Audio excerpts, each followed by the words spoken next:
Welcome to Through the Eyes of an Empath. Today I'm talking about stealth parking and the big uptake since COVID about with living in your cars or vans. And I have several people here that I feel are going to be very help informative with people who are just starting out. I know it's not the most ideal thing to do, but these are options for people who haven't many options. So I will be tuning back in, back and forth, but and I will be adding the name of each creator as I go. I have these set at the mark where I feel it begins to be most informative so we don't waste time. And without further ado, let's go ahead and get started. Starting with the Prius, where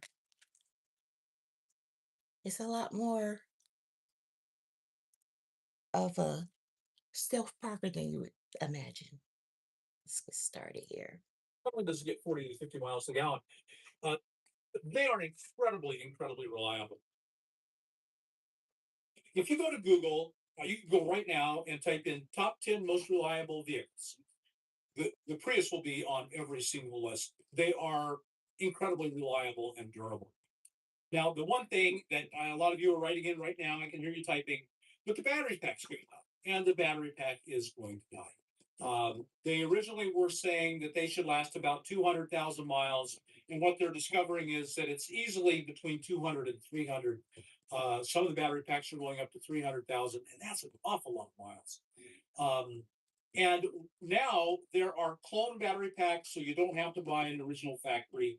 But if you know, and they're going to be a couple grand, and the clones are even less, and you can buy rebuilt battery packs, and so those will be less too. You know, a Toyota factory, but it will be rebuilt, and they'll last really well too. So you got a plan. If you know you're going to be replacing the battery pack at in 50,000 miles. If you got 150,000 miles are now you just got to start saving. You got to put money aside every week, every month, and then be ready to buy the battery pack. It's just a cost of maintenance. Everything else about the vehicle will last better than any other vehicle. And over the life that you will own it, it will be cheaper to operate than any other vehicle ever. Probably. Fully electric cars that are coming out may be cheaper in the long run. We don't know. They haven't proven themselves. This is proven ultra reliable. Um, so those are the big reasons why I think you would consider them. Perfect stealth. Uh, I have my friend Suanne, who has taught me everything I know about living in a Prius. Um, we went to a campground once, a place where we would actually pay. I never paid, but I paid at this place, um, and we parked, and it was a tent site, and you were supposed to walk down about 50 feet or 100 feet and set up your tent. Well, she stayed in her Prius and I stayed in my van. And people would be walking past her all day. She has super dark windows, all the back ones. Oh, it has to be the back ones. And she has curtains. And she lived in her Prius that entire time, except when we were out enjoying the park. Um, and no one even thought about it. They are incredibly stealth. No one thinks anyone's living in a Prius. So their stealth is incredible. You can live in this in any town in America and get away with it and not get it honked, unless you do something to draw attention to yourself. Then you'll get it honked. So those are really good reasons. And now you think they're just too uncomfortable, but I've known Sue Ann and her Prius for a long time, and they're not. Uh, there's no room in there. But let's take a look at this. And a game changer now is the new habit tent. This person has a habit tent. You can't use this in the city, it's too obvious. But if you're outside the city, that's a game changer. That really changes it for me. Let's walk around the Prius and I'll show you how you can make this perfectly livable and comfortable, and you're not crazy to want to live. Let's do that. So this is she's got her bed on this side. She's 5'6", and look how long that is.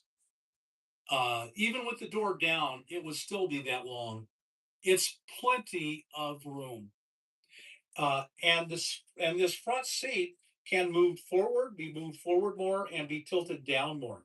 Or you can take that front seat out altogether. And if you take out that front seat, then my goodness, it's 9 foot from here, from right here to where your feet would rest, all the way to the very back is 9 feet. It's a very long vehicle. And you'd have to build a platform. If you took this out, you'd have to build a platform to level it off. That would give you all the storage underneath the platform, and then your bed would be the entire length. Now, you wouldn't want the bed up here to be seen. See, she's hung with this black curtain, which divides it. And so that's really nice. At night, in the dark, people aren't going to see in there. Really good stealth, fantastic stealth.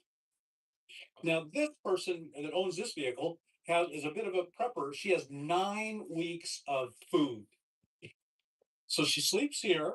She can be comfortable in the front seats to lounge. Here's all of her storage. And you can get away with this no problem at all. And you can see the habitant really makes it nice. Look how big this is back here Mm. with the habitant. You can have the bugs kept out, you can have the rain kept out, you can be very comfortable.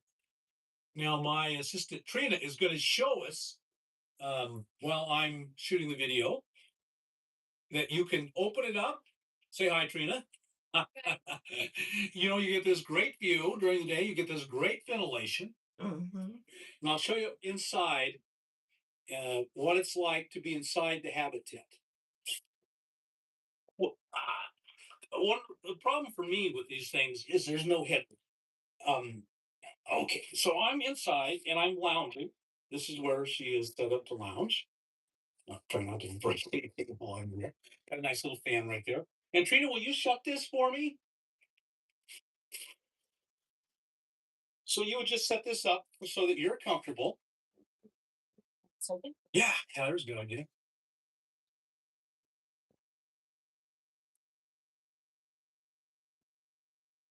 I have a lot of room, and I have a lot of ability to see outside. I can look how much room I have. I lift my arm up and I don't even touch.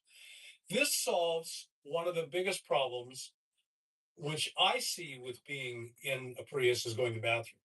Now, Suanne has figured out it's not a problem for her to go to the bathroom in the Prius, but it would be for me. And what my friend who owns this Prius does is, of course, she uses a bucket, and here's her bucket.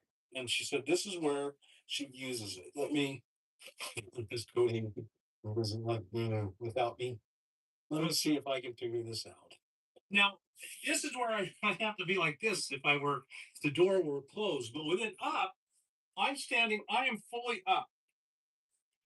You can see, if you can see me, I can be on my knees and have room over my head.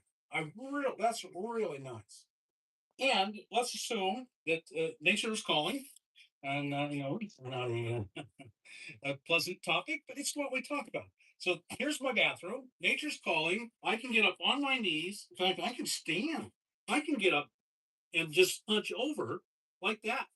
And then nature calls, and I can sit. Oh man, that works so well. I got plenty of room over my head, plenty of room to sit here and answer nature's call. I know we talk about pooping, but I think we all. And guys, yesterday they were, I had a guest that talked about different places to park that would be good for stealth parking. And when you see something like this with the habitat one, you might think, oh man, I have to be outside the city in order for me to stealth park without that being detectable. But like different places like the gentleman who was a police officer, He was saying that you could look up places that are for sale in the city, and you could actually ask those real estate agents if if you could rent parking in the driveway until they get sold, or you could park at a loved one's home and pay them to park in their backyard, or even park in their driveway, the back part of their driveway or something like that.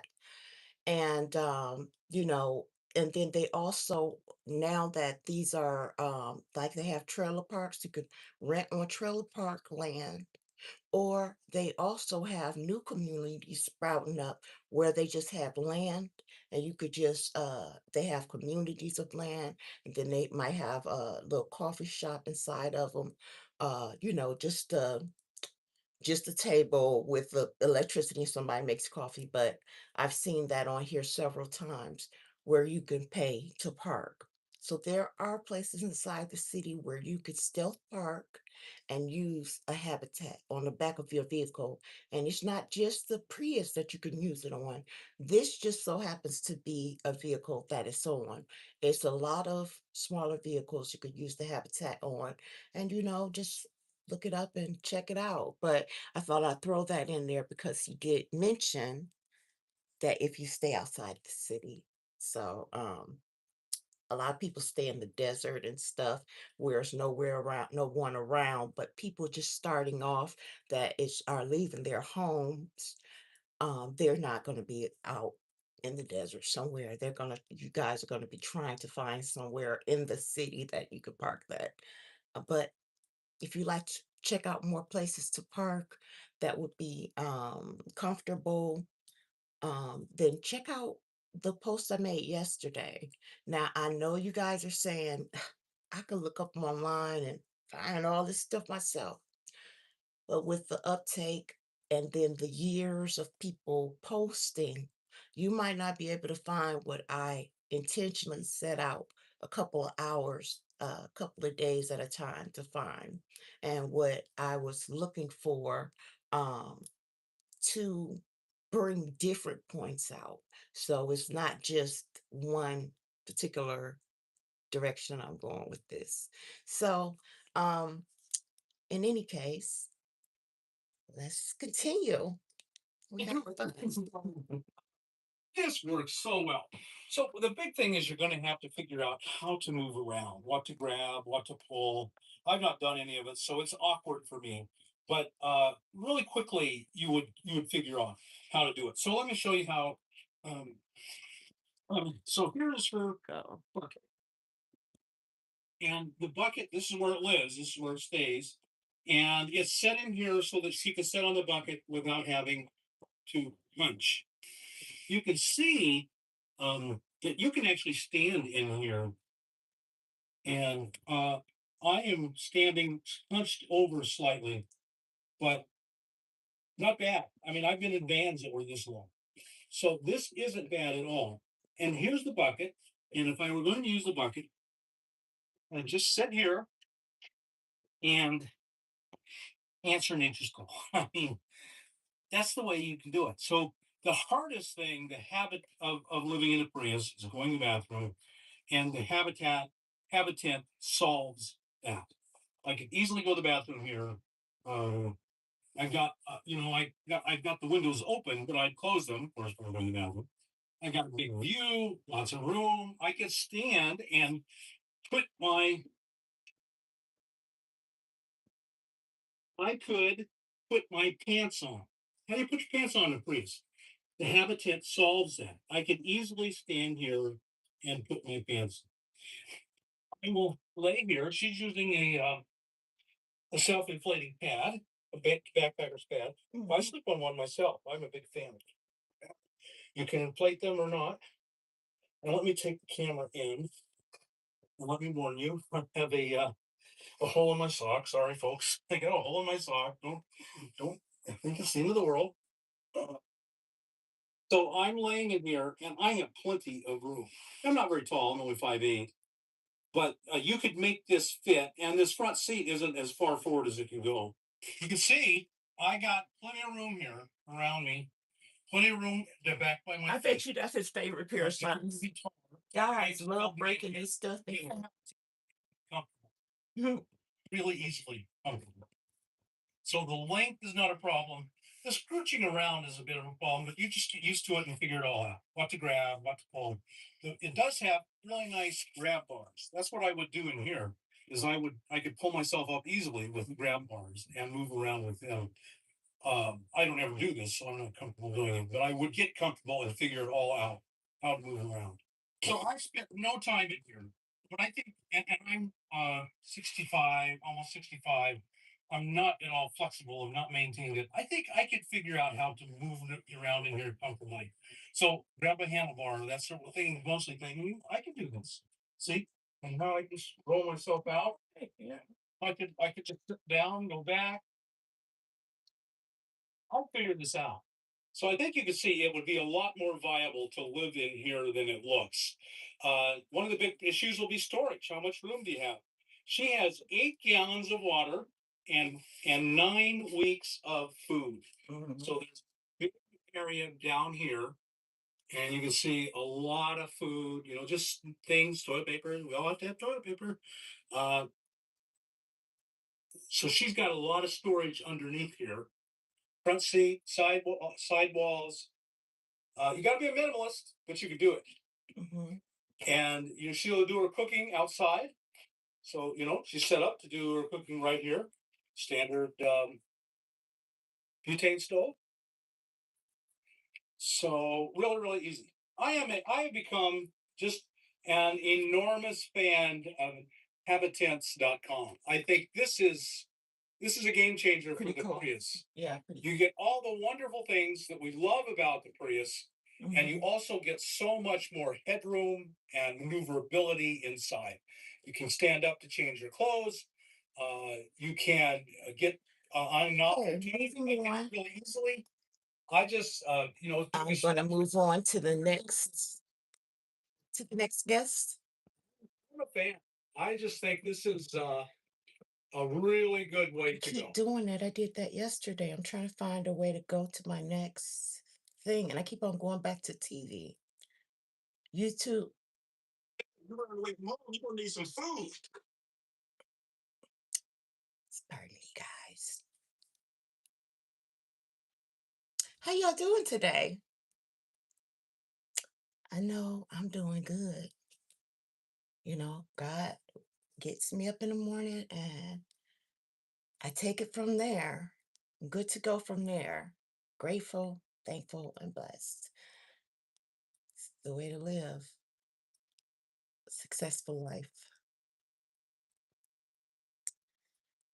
All right, I'm right back where I started now. Here we go. All right, moving on. So, this one, by the way, Cheap RV Living is the gentleman that we just saw, and he visits different people, different places, and gives different ideas. That would be the ideal channel to go to if you want to get more into this, you know. And so, moving on, next is a young lady who left everything to live in an affordably in her camper. So this is a young lady here who's doing it all on her own. I wanted to go with this because of the type of vehicle it is. Going from a small vehicle, I also want to include, vans, and I also wanted to go the extra mile whenever it's a woman who's doing it. I just feel like a man automatically should say, hey, okay, well, she could do it. I know I could do it. If you're a person that's on your own, you have the freedom to move around. You don't have, 6 or 7 kids. You can go and park a car and, save some money. So that was the point of me choosing her. And so I'm going to go into a little bit of hers, and then I'll be moving on. Let's go.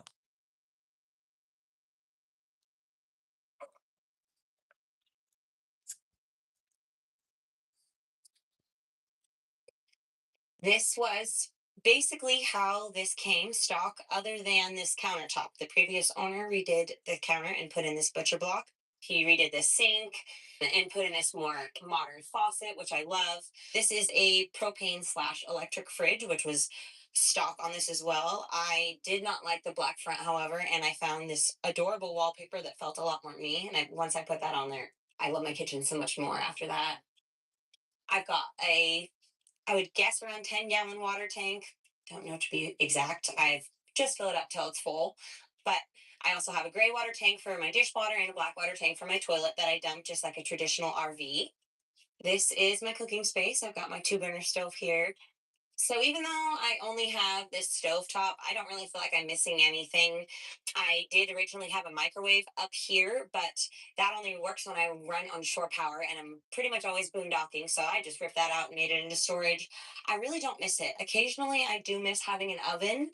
I have seen a couple of van lifers though that have a collapsible one that you can set on a propane stove. So I am thinking about maybe getting that because I do love my cinnamon rolls and my cornbread, and I would like to cook a cookie. This is my favorite purchase in my van, my coffee maker that by Bellman. It is completely powered by the stove, and I can make my white chocolate mochas every day exactly how I want them, or I can make regular coffee out of this, steam milk and everything. I love it. It is tiny, it takes up no space. It brings me so much joy every morning. For the first 3 months, I had this entire space really bare, and I just felt like it was empty and it just needed something. And a friend had given me this scratch off national park map, and I thought, what a fun way to kind of show my goals, because national park hopping is my favorite thing to do. And every time I go to a new national park, I can scratch it off and it makes it kind of fun. Every single morning when I'm in here making my coffee, making my breakfast, I really enjoy the layout of this space. And I think the design is perfect. There's honestly nothing I would change about it. I just love this kitchen. What inspired me to do van life? Honestly, I have always been obsessed with traveling. I have backpacked 27 different countries, most of them by myself. My best friend and I, we used to road trip, usually for like 2 to 3 weeks every year, national park hopping, camping out of our Jeeps. And I just loved it. And I got just so sick of the rat race and traditional lifestyle. And I just thought, how could I do this full time? And van life had just started to become popular. And my best friend really pushed me. And she said, there's a lot of people doing it a lot more affordably than you think that it is. And she sent me a bunch of girls doing van life in tiny little cars, in vans with next to nothing for $5,000. She just really helped me see that it was possible on any budget. And so I just quit my job of 10 years, ended my relationship of 4 years, moved out of my apartment I lived in, the city I'd lived in for the last decade, and said, you know what, I'm done with this. I want to live a different lifestyle. I want to do van life and live on the road and live with less stuff, less work hustle. And I have loved every single second of it. Welcome to my living room slash dining room slash bedroom. So this is a 90s Dodge van built out by Coachman on manufacturing. So most of this was the original way that it was when I got it, other than the owner before me ripped out the carpeting, put in hardwood floor. This is set up like a little miniature RV, which I love. Got storage up here. Got a little cubby underneath the floor here. Mm. Got some storage underneath the seat and another cupboard where I keep my coffee maker. These flip down into the middle. This comes out and I put it on the floor, and that's how this whole space turns into a bed. If I'm being real, I don't switch this as often as I would like because I really do enjoy it when it's like this and not just a bed space. But I'm lucky I've got a counter that hangs over my bed right there. So it makes it really easy for me to leave it as a bed and eat dinner over on this counter. If you're someone that wants, a little 15, 20-minute routine of setting up and taking down your bed every day, this would be fine. But for me personally, I just don't switch it very often. And I do kind of wish I had a stationary bed with another little seat somewhere else because I just don't, How deep that bed yeah, is. and the desire to switch it Ooh. as often as I would like to have this seating space. So once I picked out this van, then I realized what the colors were in here and all of the blue. I knew that I'd wanted some browns and oranges and yellows. That was kind of the vibe I was going for. And so her name is, oh, that's the tiny home tours, guys. And I know you might be saying, hey, if I'm going to be leaving my apartment, I'm not going to be able to get into this luxury camper or whatever. But the reason I chose her and that I chose that camper is because I'm not talking about people who don't have a job or a career who are doing this. It's a lot of people who are losing their apartments because their rent might be doubling.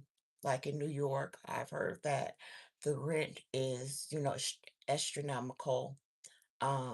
Or they might be getting ready to trade in their vehicle because of the gas or whatever, and they might decide that, hey, if I'm going to be paying this type of money for gas, I'm going to invest in something I can live in. And then it's a lot of van lifers too.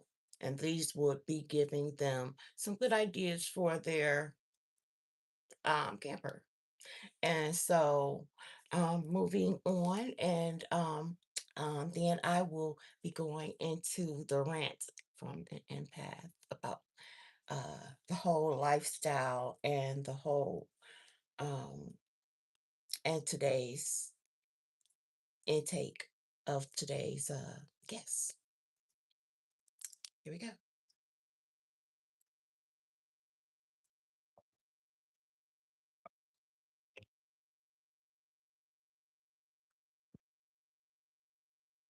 So this is obviously the back of my car. One of the best things I think about the Element that I would say a lot of Element people really appreciate is the tailgate. This is where I sit. This is also where I cook, where basically I do everything. I cook on my Coleman 2 burner stove, and that is the only cooking device I have. I do have a jet boil, but that's just for backpacking. And then all of my cooking stuff is stored in here, pots, pans, teapot, everything like that. And then also over here is where I have my pantry.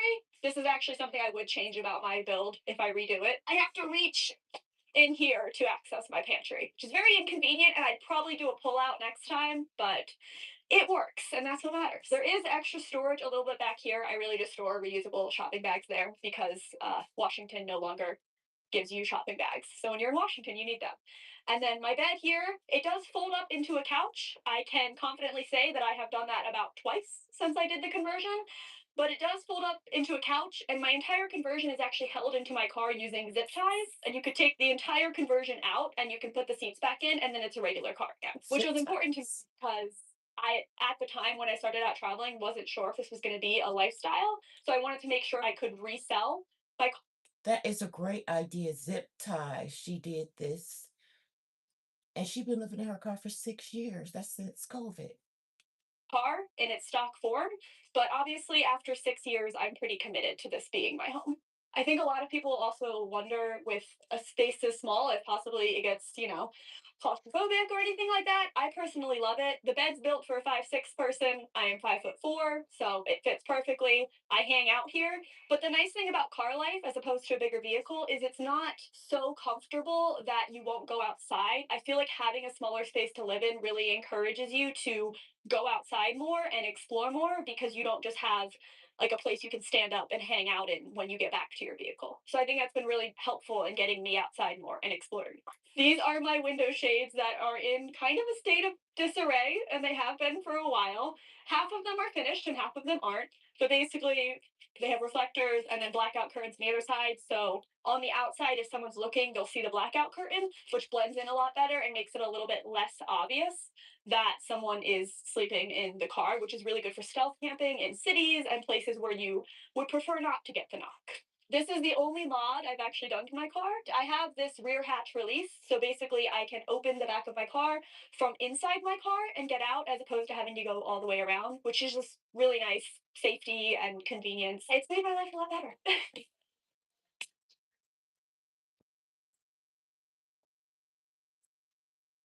So before I was living in my element, I just basically worked. I ended up not going to college after high school. So for the 4 years after that, I worked 3 jobs. I was working 80 plus hours a week, and that was kind of all I was doing. So after those 4 years, I at the time was living with a roommate, and we were watching, I think it was like a Planet Earth documentary and drinking a lot of wine. And we both kind of came up with the idea together. He wanted to move to California, and I decided while drunk that I wanted to live in a car because I felt like I wasn't really figuring out what I wanted to do with my life if all I was doing was working. So I decided to quit all of my jobs and I started doing some research. And I really wanted to live out of a car because I just felt like a van was a little bit too much. And back in 2017, this lifestyle wasn't as popular or normalized as it is now. So there wasn't as much information. But the Honda Element, whenever you searched top cars to live in, the Honda Element was kind of always on the list. And one of my friends at the time actually had an Element. So I was a bit familiar with the vehicle and I was comfortable driving it and I liked the way it looked. So I found one. And yeah, I guess 6 years later, I can't get rid of him. So on this side, this is where I keep my shoes. I don't have many pairs, but I have a couple pairs of hiking boots. These boots. It also at some point became my beer storage. I don't know when that happened. And then up here, I have kind of my one luxury is a soda stream. And then I also just have a simple bag cooler, currently empty, but that is the only refrigeration system that I have. And I haven't needed anything more than that. There is also hanging storage. I used to have like 4 hangers back here, but 2 of them broke. So now I only have 2. But I do have a jacket and a flannel that is hanging. So there is a little bit of storage back there. Also, I have my shampoo and deodorant and things that I keep on my driver's side door. I guess I should also talk about how I shower. So I have a Planet Fitness membership, and I've had one since I started traveling. That's where I usually shower. There are other options, hostels, rec centers, pools, things like that. But typically it's Planet Fitness or jumping in a lake or something like that. And also, again, with the bathroom, because I don't have a bathroom, obviously, I use public restrooms or I go outside, as the typical answer I think is. I really haven't, again, had any issues with that, but that's just me. So this is my shelving. This is most of my clothing storage and things like that. So towels and bigger sweaters. I also have socks. And so that was also a tiny home tour. Now, if you'll notice, those boxes are the same boxes the person used yesterday in their um, as their storage. And the biggest thing about living in a small space as a minimalist, I see, is keeping things organized, everything having its own place. And I also noticed that a lot of stealth stealth stealth drivers, parkers, they always use a blackout curtain between the front compartment and the front seat and the back, because when it's time for them to lay down or sit down, do their work inside, they use their blackout for the windows, and then you can also have a dark tint on your back windows also. That's perfectly legal in most all states, just not the front. But they always have the blackout curtain and they always have the dark side of the reflectors. They usually have a some type of cloth on that so that the person, people cannot see inside no matter what. A lot of people actually cook inside their car, and that Coleman is one of the most perfect ovens to cook on the inside of your car. Um, a lot of the code of the stealth parkers or the boondockers is leave no trace, is to not be in a space and then leave wrappers or nothing around, around the vehicle. And just as a common courtesy of you taking that space and staying there. And also, I was watching this one camper who enjoys camping, and they had this here survival bag, which I am.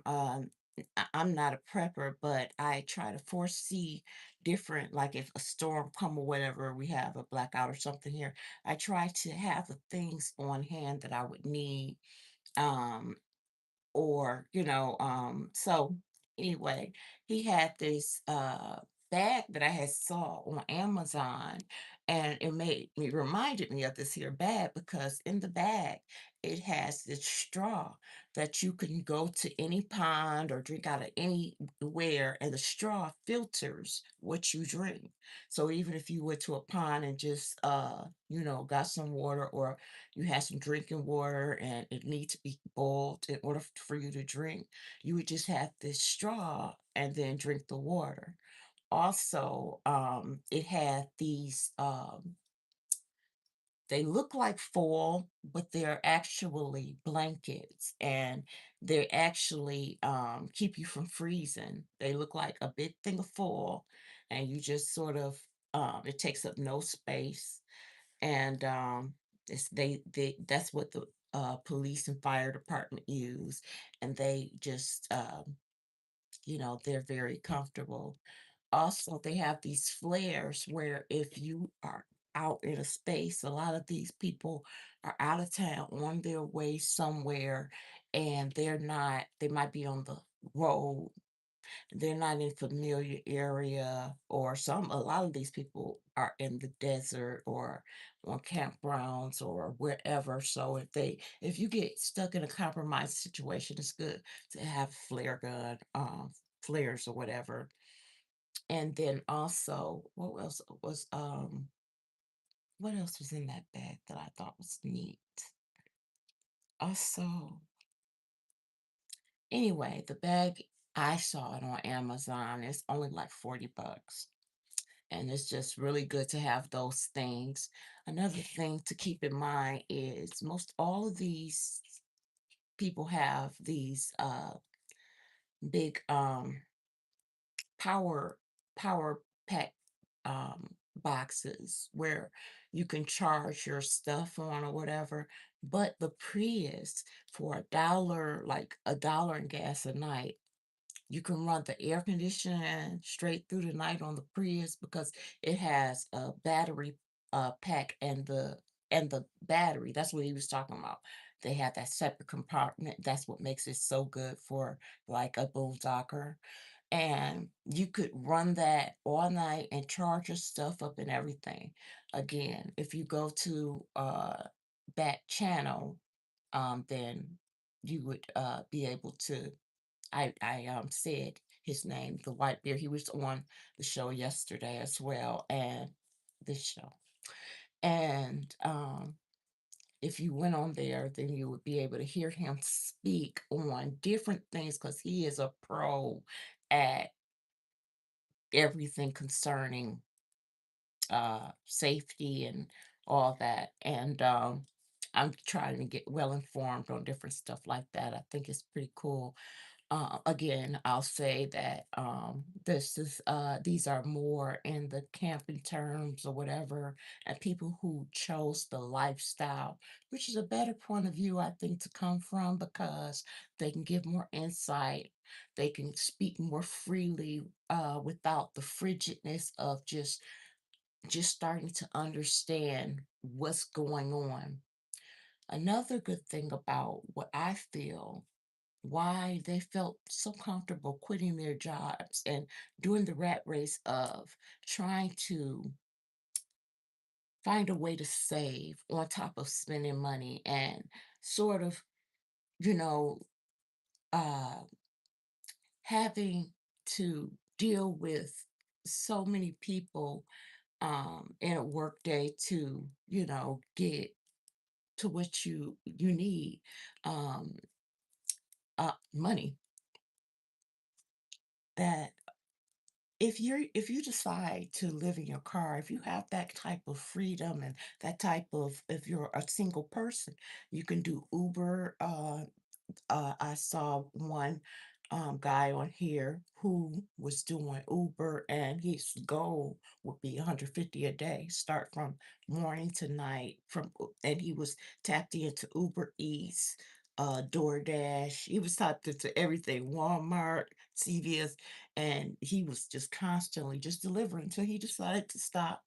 Or you could actually just only film yourself, your daily routine, the adventures of living out of a car as you figure it out, or you could go around trying different um restaurants or whatever in different locations and giving your opinion online. It's so many opportunities you could have um becoming a minimalist and going into this type of lifestyle that would I think really you know put it more on the bright side of things because I know it's really getting expensive, a lot of things, um not just getting expensive, it's up and down, and a lot of things you have to make a decision, either do this or do that. A lot of people maxing out their credit cards, paying on a lot of stuff, and you know,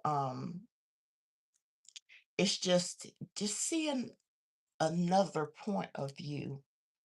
I have a Bible verse here, and everything I do, um, God is the co. I am the co-pilot of my life. God is in charge of my life, and everything I do, even if this is not a Bible-based show, um, my lifestyle includes the guidance of the Lord, and so in that, I'm going to add Him in everything I do, and I'm going to go to James, not James. I was going to go James. First Corinthians, and I'm going to go to 10 and 13.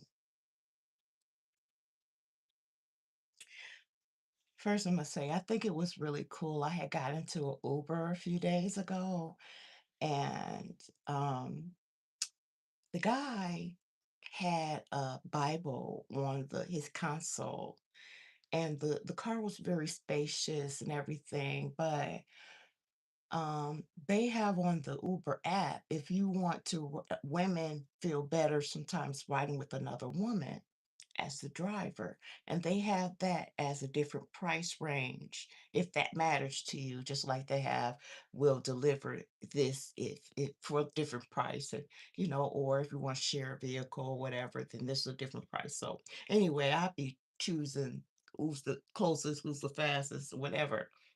But a lot of times women feel uncomfortable.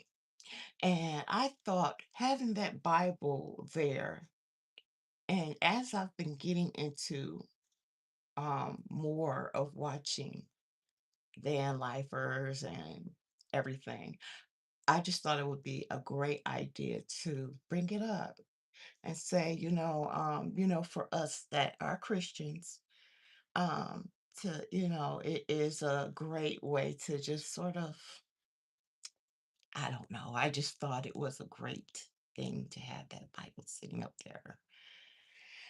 So anyway, I'm going to go to First Corinthians 10 and 13. There hath no temptation take you but such as is common to man. But God is faithful, who will not suffer you to be tempted above that ye are able, but will with the temptation also make a way to escape that ye may be able to bear it. In other words, I think I will go to James a second. The great saying of God will not put more on you than you can bear.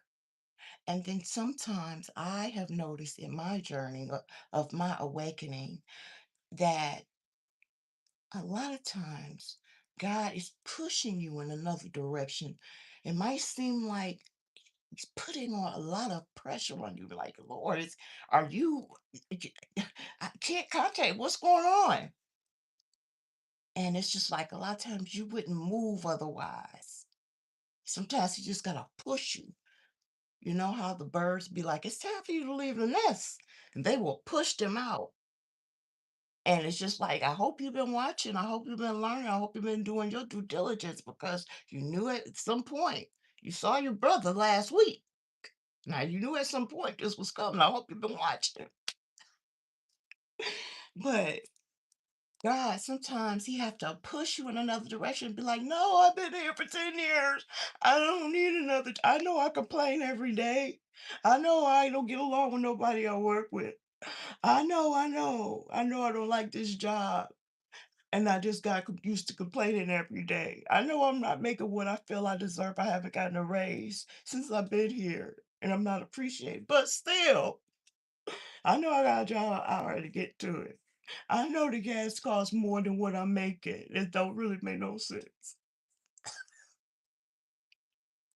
And sometimes God just be like, "Look, all right, now I've been telling you in every way I can. I've been trying to show you in every way I can, and you will not take heed. Now this is for your own good. Now, oh, this way." And so, yeah, God will not put more on, and sometimes it might feel like it. Be like, "Lord, I thought I now just getting unbearable." I've been there, really. Right now, I'm laughing now, but it was not funny at the time. But when you get to the other side, and you be like, "Oh, I see what you was doing. I see, thank you, Lord." And He will see you through it. And He will be right there the whole way. And at least you have somebody to talk to and reach out to. And at least it's not like, "Oh, well, uh, if this don't work, what am I going to do?"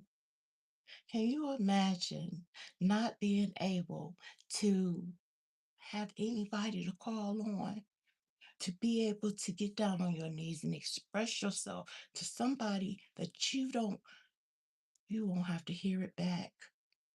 You won't have to feel judged and condemned. You don't have to feel like uh, that somebody else is going to find out. They're going to tell this person, and they're going to look down on you. The person's going to look down on you, goes down the chain or whatever. That you could feel not only you can go to and lay all your burdens down, but will give you a solution and give you a way to see it through. And so I am going to go to James 1, 2, and 4 because I'm feeling led to. I got enough time to.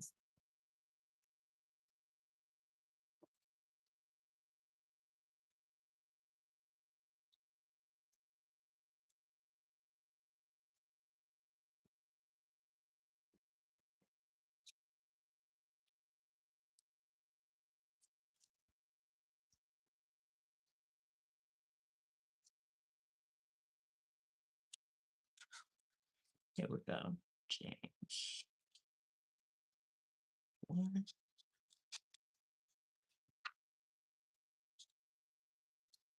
Here we go. James 1.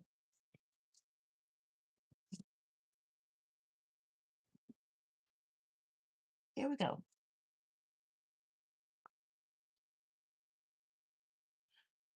James 1, 2 through 5. My brethren, count it all joy when ye fall into divers temptations. Know this, that the trying of your faith worketh patience. But let patience have her perfect work, that ye may be perfect and entire, wanting nothing.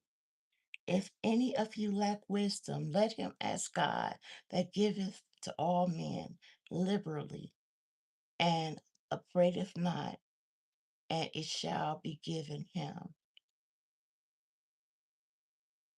And sometimes it's inevitable that we're going to go through something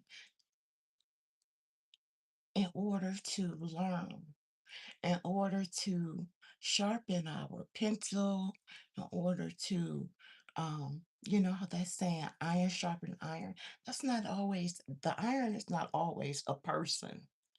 The iron is sometimes life, irony of going through things.